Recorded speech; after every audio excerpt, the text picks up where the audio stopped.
আসসালামু আলাইকুম, welcome to DeCreativen। বরাবরের মতো সাথে আছে আমি সাদিকা শারমিন। আজকে আমরা দেখব কিভাবে আমরা জাভাস্ক্রিপ্ট ডোমের মাধ্যমে ক্লাসকে অ্যাড এবং রিমুভ করতে পারি। আমরা অলরেডি জানি ক্লাসের মাধ্যমে আমরা অ্যাক্সেস করতে পারি, কিন্তু আজকে আমরা দেখব যে আমরা কিভাবে ডোমের মাধ্যমে ক্লাসকে অ্যাড বা রিমুভ করতে পারি। ফর এক্সাম্পল, যদি আমি এখানে যদি ক্লিক করি ডোমের ভিতরে, দেখেন এইখানে H2 এর ভিতরে আমি অলরেডি দুটো ক্লাস অ্যাড করে রেখেছি। এখন আমি যদি ক্লিক করার সাথে সাথে দেখেন এখানে ক্লাসটা চেঞ্জ হয়ে গিয়েছে। আমাদের যে প্রিভিয়াস ক্লাস ছিল সেই ক্লাসটা চেঞ্জ হয়ে নতুন ক্লাস অ্যাড হয়ে গেছে।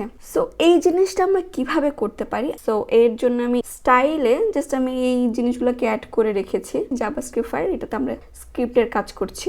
আমরা বেসিক্যালি ডোমের মাধ্যমে দুই ভাবে অ্যাক্সেস করতে পারি, একটা হচ্ছে ক্লাস নেমের মাধ্যমে এবং ক্লাস লিস্টের মাধ্যমে। যেহেতু আমি H2 এর ভিতরে ক্লাসকে অ্যাক্সেস করা ট্রাই করছি, সুতরাং আমাদেরকে অবশ্যই আইডির মাধ্যমে এই ট্যাগটাকে বা এই এলিমেন্টটাকে ধরতে হবে। সো আমি এটাকে জাস্ট কপি করে নিচ্ছি।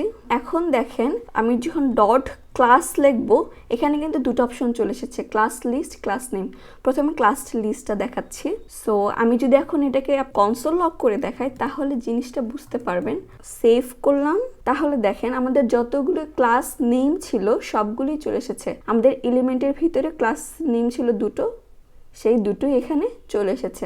এখন ধরেন আমি এখানে ক্লাস নেম আলাদা করে অ্যাড করতে চাচ্ছি। অ্যাড করার প্রসেসটা হচ্ছে জাস্ট ডিরেক্ট অ্যাড লিখলেই হয়ে যাবে। এখন আপনাদের মাথায় আসতে পারে যে অ্যাড করার এত প্রসেস, এতগুলো কি মাথায় থাকবে? আসলে এগুলো করতে করতে আপনাদের অভ্যাস হয়েই যাবে। সো এর ভিতরে আমি CSS নেম অ্যাড করতে চাচ্ছি। ফর এক্সাম্পল দিলাম উইথ 34।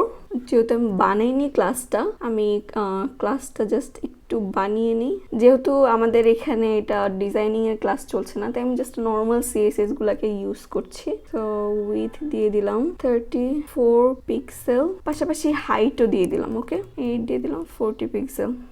এই ক্লাসটাকে অ্যাড করতে চাচ্ছি। এখন আমি যদি সেভ করি, দেখেন সাথে সাথে কিন্তু আমাদের ক্লাসটা অ্যাড হয়ে গেছে। আমি যদি এলিমেন্টে যাই, এলিমেন্টে যাওয়ার পরে দেখেন এখানে ডোমের ভিতরে কিন্তু উইথ 34 অ্যাড হয়ে গেছে। যদি আমরা কনসোলে যাই তাহলে দেখেন উইথ 34 এই জিনিসটাও অ্যাড হয়ে গেছে। ক্লিয়ার? যদি আমরা রিমুভ করতে চাই তাহলে আমাদেরকে কি করতে হবে? ধরেন আমি এটাকে রিমুভ করতে চাচ্ছি। সো ইউ রিমুভ, এর ভিতরে আমরা কোন ভ্যালুটাকে রিমুভ করতে চাচ্ছি ওটা দেখাবো। সো উইথ 34 এটাকে রিমুভ করতে চাচ্ছি। সেভ করলাম, দেখেন অটোমেটিক্যালি রিমুভ হয়ে গেছে এবং পাশাপাশি এখানে ভ্যালুটা আমাদেরকে আর শো করছে না।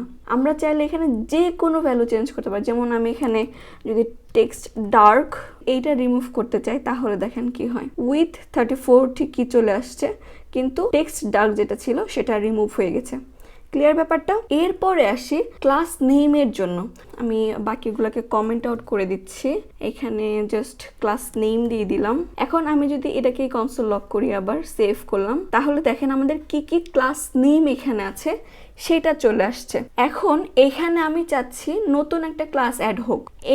এই ক্ষেত্রে আমাদেরকে কি করতে হবে? প্রথমে যখন আমরা ক্লাস লিস্ট দিয়ে করেছিলাম তখন কিন্তু আমাদের রিপ্লেস হয়নি, আমাদের ভ্যালুগুলো ছিল, পাশাপাশি আমি নতুন কিছু অ্যাড করলে নতুন কিছু অ্যাড হয়ে গেছে, বা রিমুভ করলে রিমুভ হয়ে গেছে। কিন্তু ক্লাস নেমের ক্ষেত্রে যখন আমরা নতুন একটা ক্লাস অ্যাড করব তখন এটা পুরোপুরি রিপ্লেস হয়ে যাবে। এখন আমরা যদি আলাদা করে ক্লাস নেম অ্যাড করতে চাই তাহলে আমাদের জাস্ট এখানে আইডিটাকে ধরতে হবে। আইডিটাকে ধরে এখানে জাস্ট ইউ ক্লাস নেম, এর ভিতরে আমি কি ক্লাস নেমটা অ্যাড করতে চাচ্ছি। সো আমি বিজি রেড অ্যাড করতে চাচ্ছি। আমি অলরেডি বিজি রেড তৈরি করে রেখেছি। style.css এর ভিতরে ব্যাকগ্রাউন্ড কালার ব্রাউনিশ হয়ে যাবে আর কি, এরকম একটা শেপ।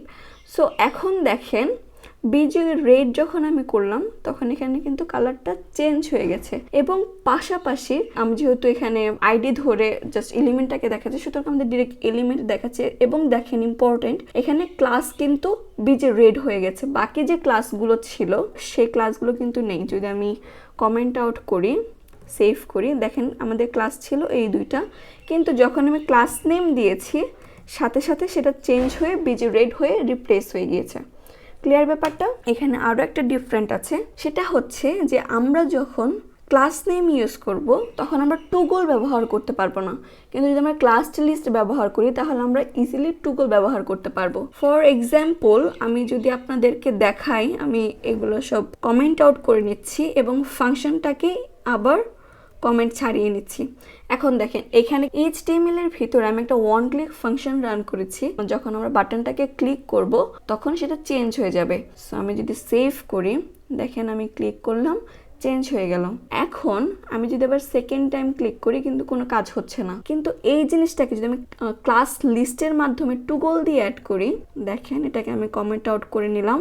এখন ইউ ক্লাস লিস্ট এর ভিতরে আমি টুগল দিয়ে বিজে রেডটাকেই অ্যাড করে দিলাম। ওকে, জাস্ট কপি পেস্ট, সেভ।